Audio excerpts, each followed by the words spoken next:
इस वक्त जहां से ये आवाजें आ रही थी, अलर्ट कर दिया गया। इस बीच एक और बड़ी अपडेट है, इजरायल में भारतीयों के लिए हेल्पलाइन नंबर जारी कर दिया गया है। इजरायल में जो भारतीय रहते हैं उनके लिए विदेश मंत्रालय ने हेल्पलाइन नंबर जारी कर दिया गया है। ये जानकारी बेहद अहम है। फोन और ईमेल भी जारी कर दिया गया है। मोबाइल नंबर आपको बता देते हैं। इस बीच एक और बड़ी अपडेट आ गई, कतर में डिफेंस सिस्टम ने ईरानी मिसाइल नाकाम कर दिया है। कतर में डिफेंस सिस्टम ने ईरानी मिसाइल नाकाम कर दिया है। इस वक्त की बड़ी खबर हम आपको बता रहे हैं। और कतर में अमेरिकी बेस पर हमले की कोशिश नाकाम हो गई है। मैं आपको ये बता दूं कि एम्बेसी ने पहले ही कह दिया था, अमेरिकन एम्बेसी जो मौजूद है सभी शेल्टर में जाएं, कोऑर्डिनेटेड स्ट्राइक की जा सकती है। और वैसा ही हुआ जब हमला किया गया बहरीन में, तो इस समय वहां पर भी सायरन बज रहे हैं। खबर हमारे पास ये है कि सभी से कहा है कि आप सेफ जगह पर पहुंच जाएं। और यूएस नेवी जो वहां पर तैनात है, विवेक जैसा आप बता रहे थे, वो भी अब पूरी तरह से तैयार है। अब आपको ईरान की तस्वीर दिखा रहे हैं। ये बख्शी सर बहुत महत्वपूर्ण तस्वीर है। ये दावा किया गया कि जो न्यूक्लियर साइट है वहां पर कुछ हमले किए गए हैं। और जो विवेक अभी थोड़ी देर पहले आपसे पूछ रहे थे कि क्या ईरान का जो B-2 बॉम्बर से अटैक किया था वो सफल नहीं हुआ था अमेरिका का, इसलिए कुछ महीनों बाद फिर से करना पड़ रहा है कोशिश? नहीं, एग्जैक्टली ये तो जो इंटरनेशनल एटॉमिक एनर्जी एजेंसी है उसका बयान कल आया है। हाँ। जिसमें वो कह रहे हैं कि साहब कोई 600 किलोग्राम एनरिच यूरेनियम 60% वो वहां से निकाल के ले गए थे पहले नातांज वगैरह से। और उन्होंने अब वो इस्फहान में और भी गहरा नीचे गाड़ा है जहां पे बंकर बस्टर बॉम्ब नहीं पहुंच सकते। क्वाइट ऑब्वियसली उनको भी अब सारी जो टैक्टिक्स हैं वो समझ आ गई हैं। तो देखिए, जहां तक ईरान की ओवरऑल स्ट्रैटेजी है वो जानते हैं वो अमेरिका इजराइल के खिलाफ प्रिवेल नहीं कर सकते। उनकी स्ट्रैटेजी बड़ी सिंपल है, हम तो डूबेंगे सनम, तुमको भी ले डूबेंगे। 3000 मिसाइल है, हम उड़ा देंगे, आपके एयरबेसिस को नुकसान पहुंचाएंगे, इजराइल को नुकसान पहुंचाएंगे, आपके एयरक्राफ्ट कैरियर वॉरशिप्स को नुकसान पहुंचाने की कोशिश करेंगे। और अगर पानी सर के ऊपर से गुजर गया तो हम स्ट्रेट्स ऑफ हॉर्मूज को ब्लॉक कर देंगे, माइंस बिछा देंगे। उसके लिए उनकी मिसाइल बोट्स, और इसके लिए वो तैयार भी हैं। इसके लिए पूरी तैयारी है, वो रिहर्सल भी कर चुके हैं।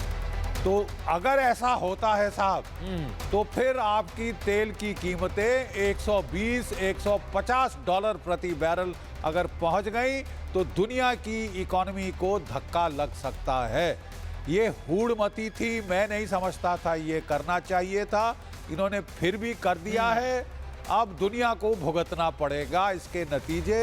ईरान बाकी सर आप हमारे साथ बने रहिए। एक और बड़ी अपडेट आ गई है, दर्शकों को वो भी बताना जरूरी है। ईरान के चाबहार शहर पर मिसाइल से हमला हुआ है। तस्वीरें भी सामने आ गई हैं। ईरान का चाबहार शहर, उस पर मिसाइल से हमला किया है इजरायल ने। ये तस्वीरें देखिए, आपको धुआं उठता हुआ दूर से दिख रहा होगा। कई किलोमीटर दूर से अगर धुएं का गुबार इतना ऊपर जा रहा है तो सोचिए ये धमाका कितना जोरदार होगा। ये ऊपर का धमाका दिख रहा है, नीचे का पूरा इंफ्रास्ट्रक्चर तबाह। एक बार आप सुनिए इस धमाके की आवाज। शहर मुशकिल, यो खुदा खुदा, यो खुदा खुदा। धमाका इतना जोरदार कि पूरा इलाका दहल गया है, पूरा इलाका सहम गया है। पूरे इलाके में इस धमाके की आवाज सुनाई दी है। नीचे का पूरा निर्माण पूरा का और बड़ी बात ये विवेक, जैसा अभी हमने मैप के जरिए बताया कि 4 महत्वपूर्ण जगह पर धमाका किया, उसमें से एक है चाबहार। और चाबहार की जब बात आती है बख्शी सर, भारत के लिहाज से बहुत महत्वपूर्ण है। ये हमला क्या बताता है, आगे भविष्य की रणनीतियों पर किस तरह फर्क पड़ सकता है? जहां तक मेरा अंदाज है जी, ये जो कोस्ट लाइन पे अटैक हो रहे हैं, इनकी बहुत सारी anti ship missile batteries coast पे लगी हैं। मेरा ख्याल इजराइल और अमेरिका की कोशिश है कि इन मिसाइल बैटरीज को टेक आउट किया जाए। नहीं तो अगर एक भी जहाज डूब गया अमेरिका का, चाहे एजीज क्लास मिसाइल डिस्ट्रॉयर या एयरक्राफ्ट कैरियर, तो फिर पॉलिटिकली लेने के देने पड़ सकते हैं डोनाल्ड ट्रंप साहब को। मिड टर्म इलेक्शन का साल है, बॉडी बैग्स अगर आ गए तो अभी जो अमेरिका में पोल हुआ था 80% अमेरिका के लोग ईरान से युद्ध नहीं चाहते। 80%, क्योंकि कीमतें बढ़ सकती हैं कि तेल की कीमतें 6-7 डॉलर प्रति गैलन हो सकती हैं अमेरिका के अंदर। मिड टर्म इलेक्शन साल में ऐसा होना डोनाल्ड ट्रंप के हिसाब के लिए पॉलिटिकल खतरे से खाली नहीं है। और ये बहुत बड़ी बात आप कह रहे हैं। इस समय की 3-4 बड़ी अपडेट्स हमें इस समय मिल रही हैं। पहले आपको बता दें, कतर को लेकर भी बड़ी जानकारी मिल रही है।